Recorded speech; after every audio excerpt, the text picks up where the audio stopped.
اور جاوید چوہدری صاحب آپ کے سامنے موجود ہیں. جو سب سے پہلی خبر ہم بتائیں گے آپ کو وہ ہوگی جی فیلڈ مارشل کے حوالے سے ایران نے رابطہ کر لیا ہے بالآخر, اور یہ رابطہ ایمرجنسی میں ہوا ہے. اور کیا کہا گیا ہے ایران کی طرف سے اور پاکستان نے آگے سے کیا جواب دیا یہ آپ کو بتائیں گے. لیکن سچویشن بڑے عرصے سے آپ کو بتا رہے تھے کہ ایران کو بھی تحمل کا مظاہرہ کرنا پڑے گا کچھ جگہوں کے اوپر. اب نائے ہرمز کو اوور یوز کر گئے تھے, اتنا نہیں بنتا تھا.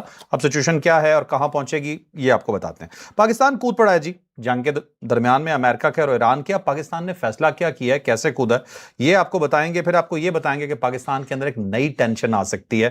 پاکستان نے کچھ ایمرجنسی ٹینڈرز جاری کر دیے ہیں, اس کا تعلق بھی اب نائے ہرمز سے ہے اور پاکستان کی انرجی سے. ہو سکتا ہے اگر یہ جنگ بڑھ جاتی ہے تو پاکستان میں کرائسس آپ کو نظر آئے. پاکستان کوشش کر رہا ہے بچنے کی, لیکن آپ بھی ذہنی طور پہ تیار رہیے گا.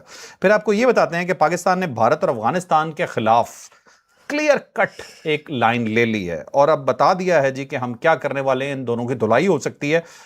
یہ بھی فیصلہ ہوا ہے ایک بہت بڑی جگہ پہ جہاں پہ پاکستان کے سارے ٹاپ آفیشلز موجود تھے.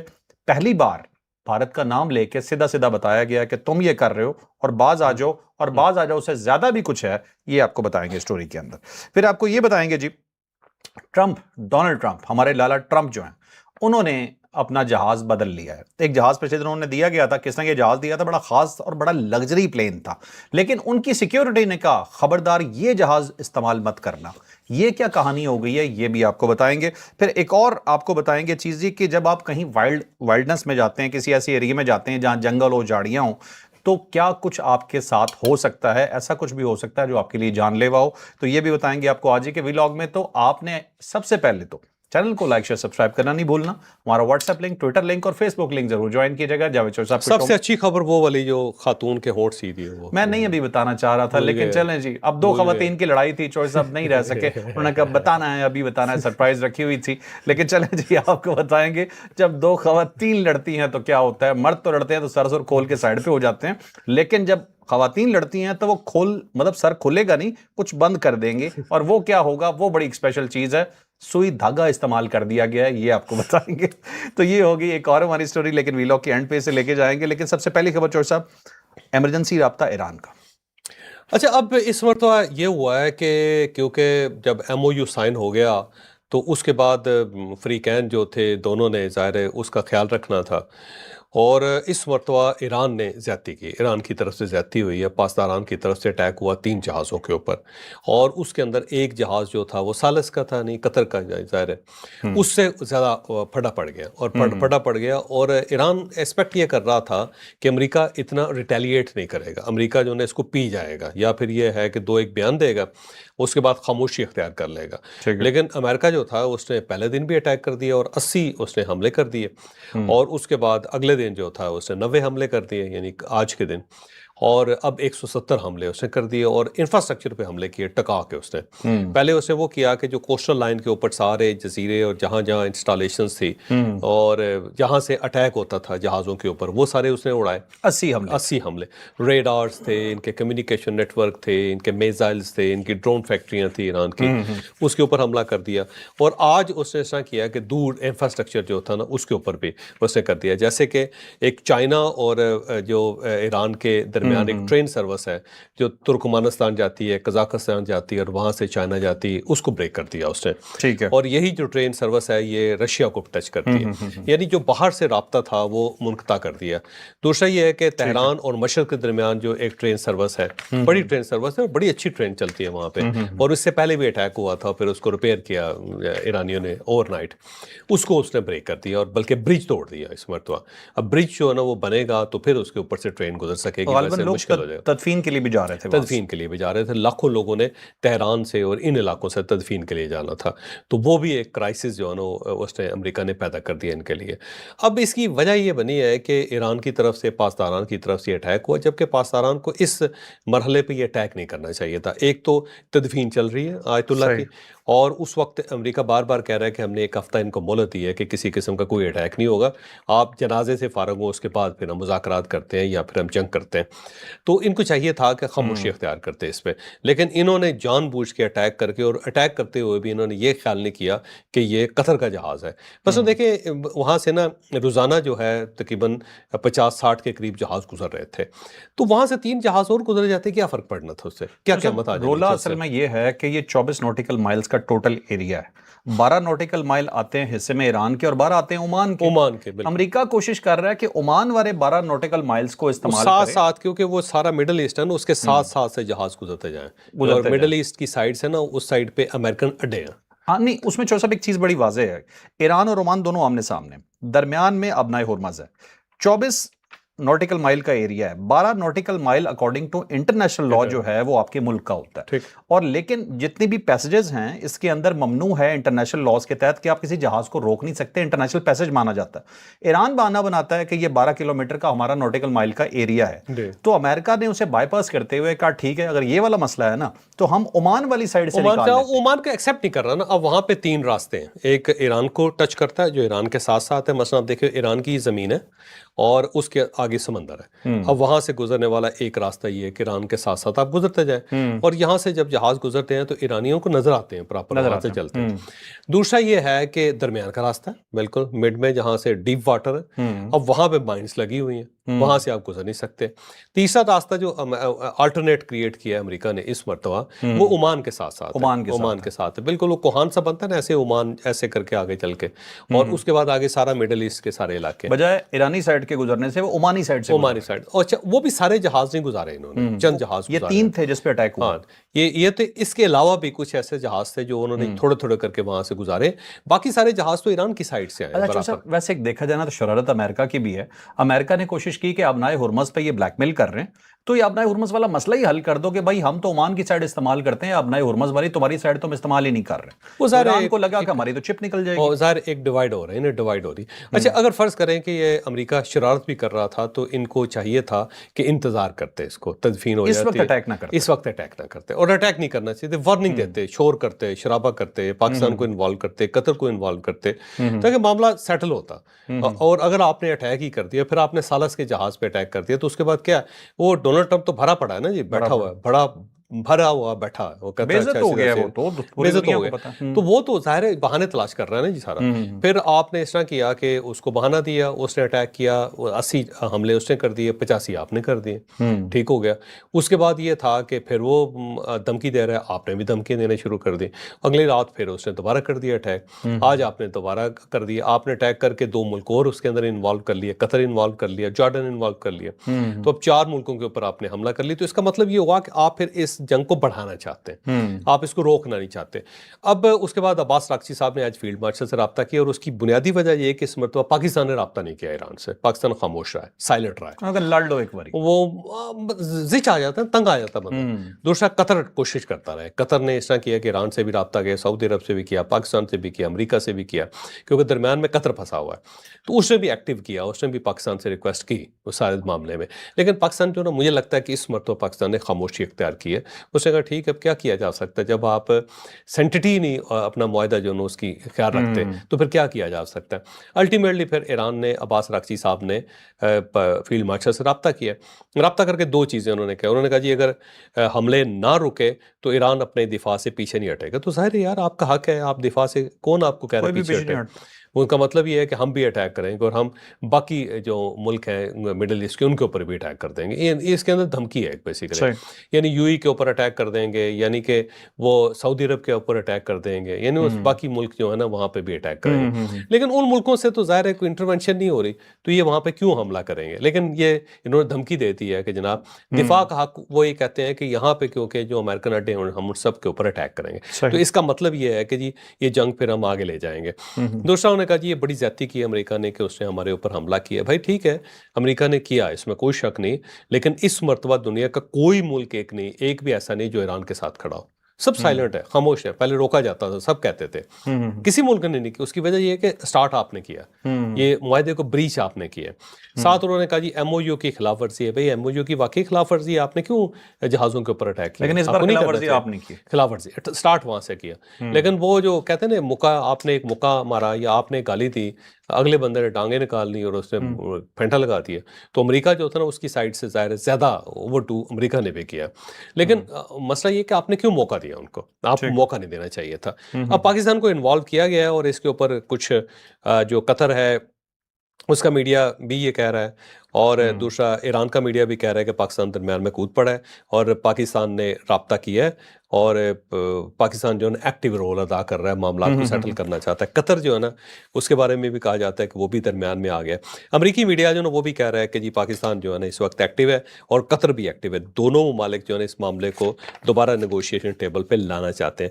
لیکن میرا خیال یہ کہ اس مرتبہ ایران کو کوئی بڑا سمجھوتا کرنا پڑے گا، اسے آبنائے ہرمز کے بارے میں فیصلہ کرنا پڑے گا، اسے کہ جناب اب نہیں رکے گی ٹریفک اور ہم مذاکرات کرتے ہیں۔ اوور ڈو کر کے زیادہ اوور ڈو کر کے اب دیکھیں نا نیٹو کے چیف نے پہلی مرتبہ بیان دیا ہے ان کے خلاف بیان دیا۔ یورپین یونین جو ہے نا اس نے بھی، اس سے پہلے آپ دیکھ لیں کہ اب اٹالین جو پرائم منسٹر ہے وہ ڈونلڈ ٹرمپ کے ساتھ مل گئی جا کے، تو یہ ساری چیزیں جو ہے نا بڑی آبویس ہو گئی ہوئی ہیں۔ تو اس کی وجہ یہ ہے کہ جب آپ نے سب کا سانس روک دیا، آپ کی جنگ امریکہ کے ساتھ تھی، پاکستان کے ساتھ، انڈیا کے ساتھ، چائنا کے ساتھ، مڈل ایسٹ کے ساتھ، ان کے ساتھ تو آپ کی جنگ نہیں ہے۔ ٹھیک تو جب آپ یورپ تک کو، اب آج میں دیکھ رہا تھا کہ دھمکی لگائی انہوں نے کہ نیٹو کے جو چیف ہے اس کا جو بیان ہے یہ انہوں نے کہا، اسماعیل رضائی صاحب نے، اور انہوں نے کہا جی کہ اس کا مطلب یہ ہوا کہ یورپ جو ہے نا وہ بھی امریکہ کے ساتھ مل رہا ہے، تو آپ نے یورپ کو بھی لپیٹ ابراہیم لیا۔ رضائی صاحب کچھ زیادہ ہی غصے والے ہیں، پاکستان کے خلاف بھی بیان داغ دیتے ہیں، لیکن انتہائی عجیب سی حرکت انہوں نے کر دی ہے، پوری دنیا اب ان کے خلاف ہو چکی ہے۔ میرا خیال ہے، اور یہ اگر اس طرح کرتے رہیں گے اور آبنائے ہرمز کو بند رکھیں گے تو دنیا خلاف ہو جائے گی۔ اچھا جو صاحب لڑنا نہ امریکہ چاہتا ہے نہ ایران چاہتا ہے، پرابلم یہ ہے کہ انہوں نے اپنی بارگیننگ پوزیشن خراب کر لی میرا خیال، اور دوسرا یہ کہ ناراض کر لیے انہوں نے نا سالسوں کو ناراض کر بالکل ناراض نہیں کرنا چاہیے۔ ایک سالس کا دل پھیکا کر دیا اور دوسرے سالس پہ تو حملہ کی جا رہا ہے، حملہ کر رہے ہیں۔ اب پاکستان کی پوزیشن بڑی نازک ہے، دیکھو مڈل ایسٹ جو ہے نا پاکستان کی لائف لائن ہے اور ہم اس سے پیچھے نہیں ہٹ سکتے۔ اچھا دوسرا یہ ہے کہ امریکہ جو ہمارا پارٹنر ہے ہم اس کو بھی نہیں چھوڑ سکتے۔ تیسرا یہ ہے کہ ایران ہمارا ہمسایہ ہے اور یہاں پہ اگر آگ لگے گی تو ہمیں تپش ہوگی، تپش فیل ہوگی، تو پاکستان پھنس گیا نا درمیان میں سارا۔ بالکل صحیح۔ اچھا چلیں چوہے صاحب اب چلتے ہیں نیکسٹ سٹوری پہ کہ پاکستان نے بھارت اور افغانستان کے خلاف خوفناک فیصلہ کیا ہے، حالات بہت خراب ہیں۔ بلوچستان میں ایپیکس کمیٹی کا ایک اجلاس ہوا ہے جس میں پرائم منسٹر بھی گئے ہیں، فیلڈ مارشل بھی گئے ہیں۔ دو تین چیزیں آپ سے میں پوچھنا چاہتا ہوں، ایک تو بلوچستان کے اس وقت حالات ہیں کیا، ایکچوئل حالات، دوسرا پاکستان بھارت اور افغانستان کو اب کیا جواب دے گا؟ اب دیکھیں ایک تو حالات تو وہاں پہ بلوچستان میں ٹھیک نہیں ہے۔ بلوچستان کے اندر جو ہے نا ایک بی ایل اے ہے جو بلوچستان کے علاقوں میں افراتفری پھیلا رہی ہے، اور دوسری ٹی ٹی پی ہے۔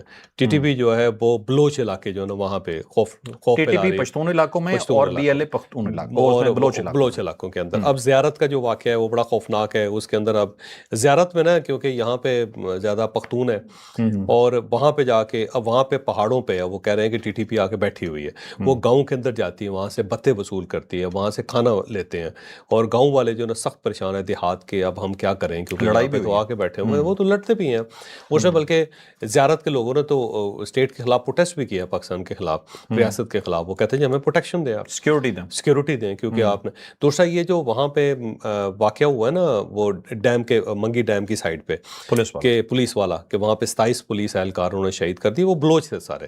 اچھا اس سے بھی مقامی آبادی جو ہے نا اس کو بڑی ڈسٹربنس، لوکلز تھے نا وہاں کے، زیادہ لوکل تھے۔ دوسرا یہ ہے کہ جو پولیس کے اوپر حملے کے بعد تھوڑے لوگ خوف زدہ بھی ہو گئے ہیں کہ اگر یہ پولیس کو اٹھا کے لے جاتے ہیں، اس کے اوپر حملہ کر دیتے ہیں تو ہماری سیکیورٹی کیسے انشور کرنے۔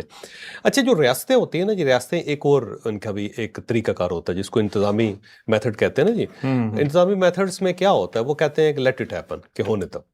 ابھی جو ہونے دو ہے نا، اس کی وجہ یہ ہے کہ جب کسی جگہ پہ اس قسم کی دہشت گردی یا اس ٹائپ کے انسیڈنٹس ہو رہے ہوتے ہیں تو ہو سکتا ہے مقامی لوگ جو ہیں ان کو سپورٹ کرتے ہوں، جو باہر والے ہیں یا دہشت گردوں کو یا حملہ آوروں کو، ان کو سہولت کاری کرتے ہیں۔ لیکن جب مقامی لوگوں کے اوپر حملہ ہوتا ہے، وہاں پہ شہر بند ہونے شروع ہو جاتے ہیں، مقامی لوگ لاشیں اٹھاتے ہیں، ان سے بھتے وصول کیے جاتے ہیں، تو الٹیمیٹلی وہ ان کے خلاف ہو جاتے ہیں اور ریاست کو پھر بار بار کہتے ہیں کہ آپ ان کو روکتے کیوں نہیں، بلکہ ریاست کے اوپر اعتراض کیا جاتا ہے کہ آپ ان کے ساتھ ملے ہوئے ہیں، جان بوجھ کے آپ یہ کر رہے ہیں، اور ریاست اس وقت کا انتظار کرتی ہے جس کو کہتے ہیں بوائلنگ پوائنٹ۔ تو بوائلنگ پوائنٹ کا ریاست انتظار کرتی ہے، اور جو ہی وہ بوائلنگ پوائنٹ آتا ہے تو پھر ریاست کہتی ہے ٹھیک ہے جی ہم کر رہے ہیں۔ اس کا سب سے بڑا فائدہ یہ ہوتا ہے کہ پھر سہولت کار نہیں ملتے باہر کے لوگوں کو، دہشت گردوں کو۔ تو جیسے کہ ایک مرتبہ 2007 میں جو آپریشن ہوا تھا خیبر پختونخوا میں، اگر آپ کو یاد ہو، تو اس سے پہلے پاکستان کے اندر ایک خبریں گردش کر رہی تھی کہ طالبان نے جناب سوات کے اوپر قبضہ کر لیا، فلاں جگہ پہ قبضہ کر لیا۔ مقامی لوگ پروٹیسٹ کرتے تھے کہ ان کے ساتھ اسٹیبلشمنٹ ملی ہوئی ہے, اسٹیبلشمنٹ سامنے کھڑی ہوتی ہے لیکن کہتی ہے جی ٹھیک ہے ان کو روکنا نہیں ہے, اور اگر اسٹیبلشمنٹ نہ چاہتی تو یہ سوات میں کیسے داخل ہو سکتی ہے, یہ لوگوں نے کہنا شروع کر دیا. جب وہ بوائلنگ پوائنٹ آیا نا, پھر اس کے بعد پاکستان نے پھر وہاں پہ ٹھیک ٹھاک آپریشن کیا. لیکن ایکچوئل پوزیشن تو یہ ہوتی ہے نا کہ لوکل سہولت کار موجود ہوتے ہیں, ٹھیک ہے, لوگوں میں ہمدردی موجود ہوتی ہے وہاں. نہیں, پھر یہ دوسرے لوگ جو مثلاً آپ دیکھ رہے ہیں جو پولیس اہلکار شہید ہوئے ہیں وہاں پہ, تو اگر لوکل سہولت کار ہیں بھی تو کیا ان کی فیملی جو ہے ان کو ایکسیپٹ کرے گی نہیں, سہولت بالکل کاروں نہیں, کو؟ لیکن میں وہی بات کر رہا ہوں کہ یہ سب کچھ ہوتا کیوں ہے, کیونکہ اندر سے مدد مل رہی ہوتی ڈیفینیٹلی مدد مل رہی ہوتی ہے, لیکن وہ ریاست چاہتی ہے کہ یہ مدد ختم ہو, ہے, ریاست چاہتی ہے کہ یہ ایکسپوز ہو, یہ ایکسپوزڈ ہو پتہ اور چلے کہ ایکسپوز آپ کے لیے ہو, اچھے نہیں ہیں بھائی. سہولت کاری ختم ہو, ان کا جو اصلی چہرہ ہے کھل کے سامنے آئے, اور جب وہ سامنے آ جاتا تو پھر ریاست ایکٹیو ہو جاتی ہے. مجھے لگتا ہے کہ بلوچستان جو ہے نا وہ بوائلنگ پوائنٹ پہ آ گیا ہوا ہے. اب اس کے ساتھ ساتھ دیکھو نا دو اور چیزیں, مثلا لسبیلا کے اندر آج واقعہ ہوا ہے, پھر مستونگ کے اندر ایک فٹ بال کھیلتے ہوئے بچے تھے ان کے اوپر اٹیک ہوا, 2 بچے وہاں پہ مارے گئے بیچارے. اور اس کے ساتھ ساتھ جو یہاں پہ کچھ اور جیسے اڑک کے اندر ہوا تھا, پھر پہاڑوں کے اوپر وہ کہتے ہیں جی کہ ٹی ٹی پی کے لوگ بیٹھے ہوئے ہیں, اور آج انہوں نے بلکہ 10 سے 12 لوگ رہا بھی کر دیے, جو لوگ لے کے چلے گئے تھے نا ان میں سے کچھ لوگوں کو شہید کر دیا انہوں نے. اور وہاں پہ باقی جو لوگ یہ تھے, ٹی ٹی پی نے کیا, ٹی ٹی پی نے, یہ ٹی ٹی پی کا کارنامہ ہے. اور جب وہ لے کے گئے وہاں پہ تو کچھ لوگوں کو انہوں نے شہید کر دیا, 18 لوگوں کو. اب 10-12 لوگ ان کے پاس تھے, اور لوکل لوگ جب پروٹیسٹ کر رہے تھے نا تو انہیں محسوس یہ ہوا کہ اب یہ لوکل ہمارے خلاف ہو جائیں گے, تو پھر انہوں نے 10-12 لوگ رہا بھی کر دیے, چھوڑ بھی دیے ان کے نے پراپر ویڈیو بنا کے کہ دیکھا جی ہم ان کو کھانا کھلا رہے ہیں. ان میں بلکہ کہا جی ایک بیمار آدمی ہے اس کو ہم ڈاکٹر کے پاس بھی لے کے گئے, تو انہیں محسوس ہوا کہ لوکل ہمارے خلاف ہو رہے ہیں. اب جو بہت زیادہ لوگ یہ جو جن کے شہید ہوئے ہیں پولیس والے, وہ اس وقت انہوں نے دھرنا دیا ہوا کوئٹہ کے اندر, اور وہ وہاں پہ بیٹھے ہوئے ہیں, مختلف علاقوں کے اندر بیٹھے ہوئے ہیں. یہ ساری چیزیں مل کے نا سم اپ اس طرح کرتے ہیں کہ وہاں پہ ایک اب بوائلنگ پوائنٹ آ گیا, اور اس بوائلنگ پوائنٹ پہ ریاست نے فیصلہ کیا ہے کہ ایک تو ٹی ٹی پی کو ہم نے مکمل ختم کرنا ہے, پہاڑوں کے اوپر جو بیٹھے ہوئے لوگ ہیں ان کے اوپر اٹیک ہونے لگا, اور دوسرا جو پی ایل ہے نا اس کو بھی ختم کرنا.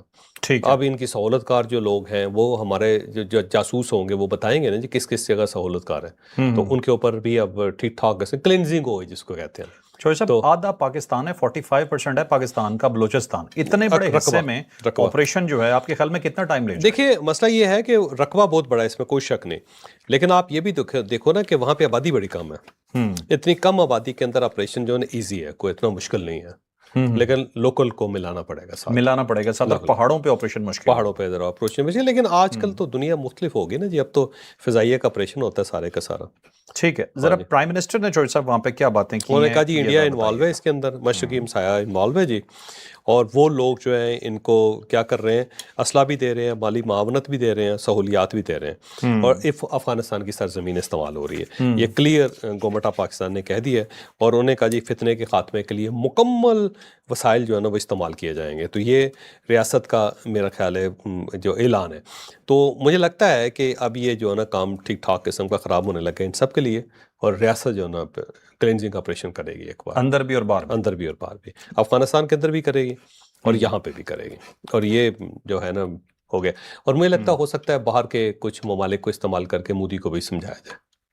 مودی چوہدری صاحب سمجھنے والی چیز نہیں ہے, نہیں تو اگر یہ نہیں سمجھے گا تو پھر اسی ٹائپ کا کام وہاں انڈیا کے اندر شروع ہو جائے گا, پھر کیا کرے گا مودی؟ بالکل ٹھیک ہے, ابھی میں مودی کو گالی دیتا ہوں تو آپ کہتے ہیں مت دیا کرو, اس سے زیادہ گھٹیا آدمی پیدا نہیں اب ہوتا. سارے معاملے میں جنرل ضیاء اللہ کی پالیسی تھی, وہ بڑی کمال پالیسی تھی اس دور میں. دیکھو یہ چیزیں نہیں ہوتی تھی, اس کی وجہ یہ تھی کہ انہوں نے اندر نا ٹھیک ٹھاک قسم کی ٹھکائی کی ہوئی تھی. وہ اس سائڈ پہ گڑبڑ کرتے تھے, اس سائڈ پہ ادھر گڑبڑ ہو جاتی تھی. ایک مرتبہ جہاز انڈیا نے اغوا کیا تھا, اس کے بعد ایسے جہاز اغوا ہوئے وہاں پہ. ٹھیک ہے, اس کے بعد سیٹل کے اندرا گاندھی کا تو بلکہ رابطہ تھا, جب بھی جہاز اغوا ہوتا تھا تو سب سے پہلے جنرل ضیاء اللہ کو ان کو فون کر کے کہتا تھا کہ بی بی اگر ہماری مدد کی ضرورت ہے تو بتائیں. بالکل ٹھیک, یہ ہوتا تھا. تو چلتے ہیں نیکسٹ ٹاپک پہ. بس میں اتنا ہی کہنا چاہتا ہوں کہ مودی تجھے چھوڑیں گے نہیں, جو تیری حرکتیں ہیں جو کچھ ہے, اوقات تیری تجھے ضروری یاد دلانی ہے, یہ یاد رکھنا. اچھا چوہدری صاحب, اب اگر آتے ہیں اگلی خبر پہ, ٹرمپ نے قطری جہاز چھوڑ دیا جو بڑا مہنگا جہاز گفٹ ہوا تھا, کیا بنائی؟ اچھا ادھر آتے ہیں, ایک اور چیز ہے, ایک سردار الحاج عمر گورگیج ہے. اب یہ سینیٹر ہیں پاکستان پیپلز پارٹی کے, انہوں نے پچھلے دنوں ایک عجیب ہی بات کی. انہوں نے کہا جی پہاڑوں پہ 1 لاکھ BLA کے لوگ بیٹھے ہوئے ہیں,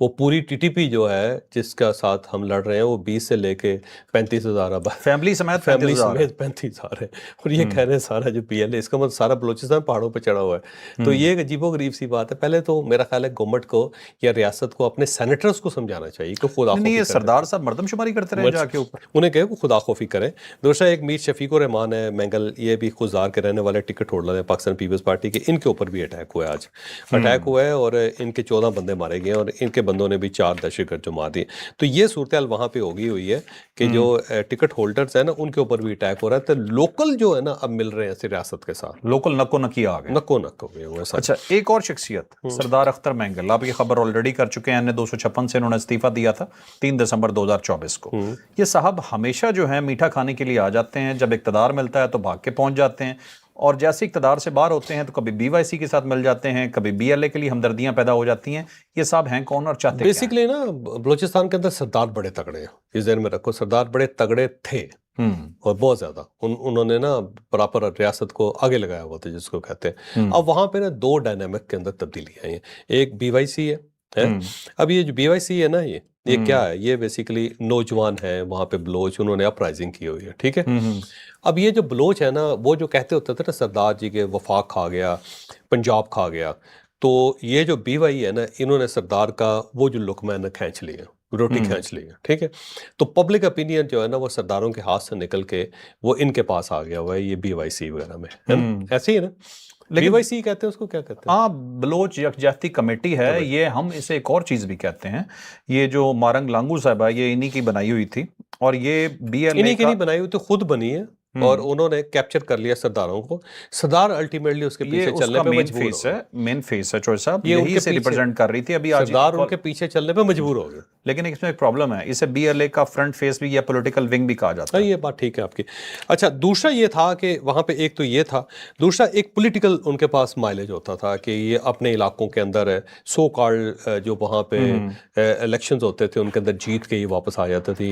کبھی قومی اسمبلی میں آگے، کبھی سینٹ میں آگے، انہوں نے تقسیم کیا ہوا تھا. اب وہاں پہ نا یہ سرفراز بگٹی، انوار کاکڑ جیسے لوگ نئے ڈیولپ ہو گئے جو پڑھے لکھے بھی ہیں، ایکٹیو بھی ہیں.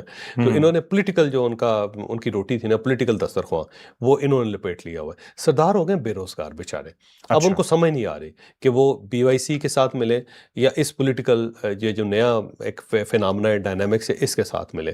تو اب وہ اس بیچارے نے کبھی ادھر ہو جاتے ہیں، کبھی ادھر ہو جاتے ہیں، کبھی ان کے ساتھ ہو جاتے ہیں، کبھی ان کے ساتھ ہو جاتے ہیں. اختر مینگل صاحب بھی کنفیوز ہو گئے ہوئے ہیں، ان کو بھی سمجھ نہیں آ رہی کیا. اسٹیبلشمنٹ کی مدد سے وہ الیکٹ ہوتے ہیں، اس کے بعد اسٹیبلشمنٹ سے ناراض ہوتے ہیں، پھر اس کے بعد استعفیٰ دے کے ناراض ہو کے گھر بیٹھ جاتے ہیں. یہ ان کا مسئلہ ہے. ناراض ہیں، ناراض ہے.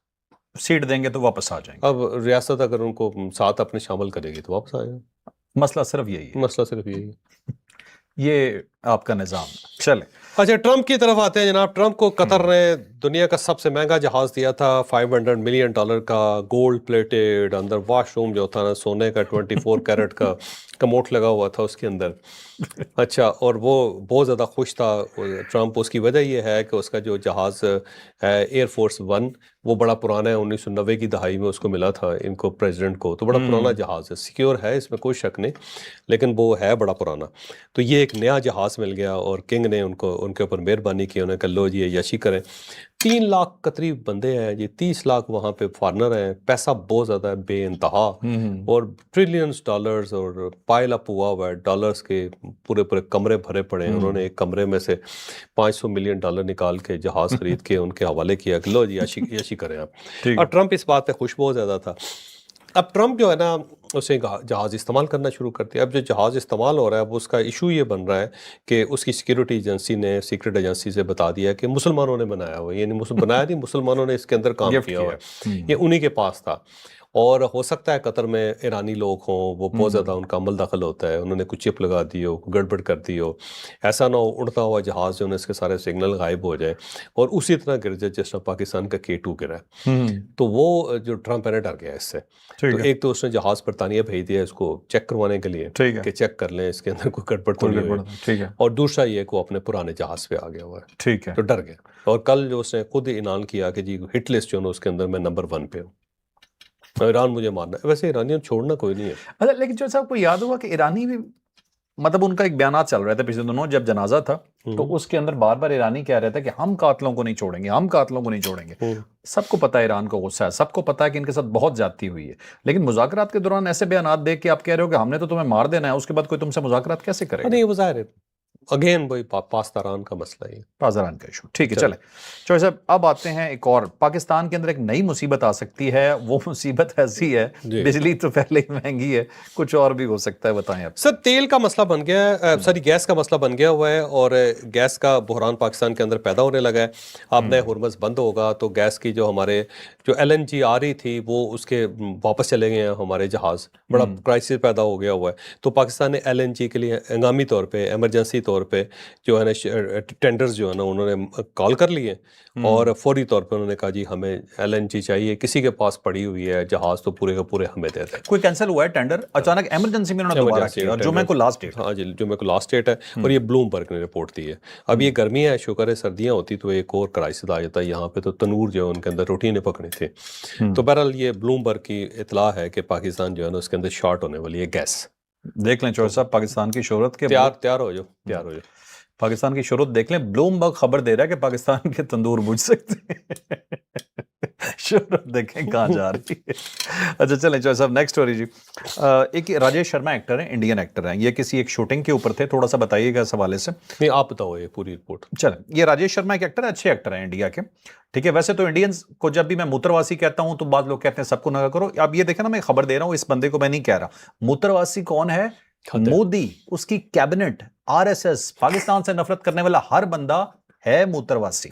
تو یہ جو صاحب ہیں یہ کہیں پہ شوٹنگ میں تھے اور کسی بڑی فلم کی شوٹنگ کر رہے تھے، وہاں بھی جھاڑیوں میں موجود تھے، کیڑا کاٹ گیا، کسی کیڑے نے کاٹ لیا. ٹھیک ہے، اور اس کے بعد انہوں نے اسے اگنور کر دیا. ان کی ٹانگ میں تھوڑا سا درد ہوا، انہوں نے پھر کہا چلو خیر ہے کوئی بات نہیں. یہ جہاز پہ چڑھے واپس آنے لگے، رستے میں انہیں بخار ہو گیا اور ایمرجنسی میں انہیں ہاسپٹل لانا پڑا. ان کی پوری ٹانگ جو تھی اس کے اوپر چھالے والے بن گئے کافی، اور اب ڈاکٹر کہہ رہے ہیں کہ ان کی جان خطرے میں ہے. اگر کوئی بھی لوتھڑا یہاں سے خون کا آگے پھیپھڑے کی طرف آ گیا تو ان کی ہارٹ جان بھی جا چلا گیا، پھیپھڑے بھی چلا جاتا. ظاہر ہے کچھ بھی ہو سکتا ہے. تو یہ پرانے زمانے میں نا یہاں پہ جو مونسون ہوتا تھا نا، اس زمانے میں بہت لوگ خیال کرتے ہوتے تھے، لوگ باہر نکلتے تھے اپنی ٹانگوں کے اوپر تیل مل کے باہر جاتے تھے. اچھا، ایک یہاں پہ بڑا پرانی روایت تھی. اس میں کیڑے وغیرہ یہ چیز اثر نہیں کرتے؟ کیڑے کاٹ نہیں سکتے ان کو، ذرا تھوڑا گرپ کرنا مشکل ہو جاتا ہے. دوسرا یہ ہے کہ تیل بھی کڑوا تیل اس کو کہتے ہیں. اچھا، تو اس کی بو سے ذرا کیڑے قریب نہیں آتے. دوسرا یہ وہ کہتے تھے رات کے وقت باہر نہیں نکلتے تھے کیونکہ سارے سانپ بچھو جو ہوتے ہیں نا وہ بارش کی وجہ سے باہر نکلے ہوتے تھے، سڑکوں پہ پھر رہے ہوتے تھے. تو اس لیے وہ جو لوگ رات کے وقت باہر نہیں نکلتے تھے. چارپائیاں اسی لیے بنی ہوئی تھی کہ اوپر تھوڑا سوئیں بجائے اس کے کہ سانپ چڑھ جائیں آپ پہ. تو وہ جو پرانا سسٹم ہے نا، میرا خیال ہے اس کی طرف واپس آنا چاہیے. بہت زیادہ پنگے جو ہے نا برسات کے اندر نہیں کرنے چاہیے، مطلب کسی ایسے وائلڈ ایریا میں نہیں جانا وائلڈ چاہیے. ایریا میں بالکل نہیں جانا چاہیے. تو آپ لوگ بھی احتیاط کریں جہاں پہ بھی ہوں. آپ کو پتا کہ مودی کو بھی کوئی کیڑا نہیں کاٹ سکتا. یار حد ہے. اس کی ریزن ہے کہ وہ بھی اپنے جسم پہ کچھ ایسا ملتا ہے، بدبو اتنی ہوتی ہے کہ کیڑا مر جاتا ہے، کاٹنا تو دور کی بات ہے. اچھا چلیں چوہے صاحب اب آخری سٹوری، مردوں کی لڑائی اور خواتین کی لڑائی میں کیا فرق ہے تھوڑا بتائیے گا. اس دفعہ دو عورتیں لڑی ہیں، انہوں نے کیا کی؟ یہ جاپنیز خبر ہے جی. اس کے اندر انہوں نے کہا جی کہ ایک عورت آئی ہے، اس نے ایک دکان پہ جا کے 29 جون کو اس نے کاغذ مانگا. کاغذ مانگ کے اس نے کہا جی میری جان کو خطرہ ہے، مجھے بچایا جائے. انہوں نے پولیس کو کال کر لی. پولیس آئی تو دیکھا کہ وہ جو خاتون ہے اس کے ہونٹ جو ہے نا سلے ہوئے ہیں، اور سلے ہوئے ہیں سوئی دھاگے سے. تو یہ ایک عجیب سی صورتحال تھی. اسپتال لے کے اس کے ہونٹ وغیرہ کھلوائے تو اسے پوچھا کہ مسئلہ کیا ہے. تو پتہ چلا کہ ایک اور خاتون کے ساتھ رہتی تھی، اس کی عمر 42 سال ہے، دوسری خاتون کے ساتھ 39 سال ہے، 49.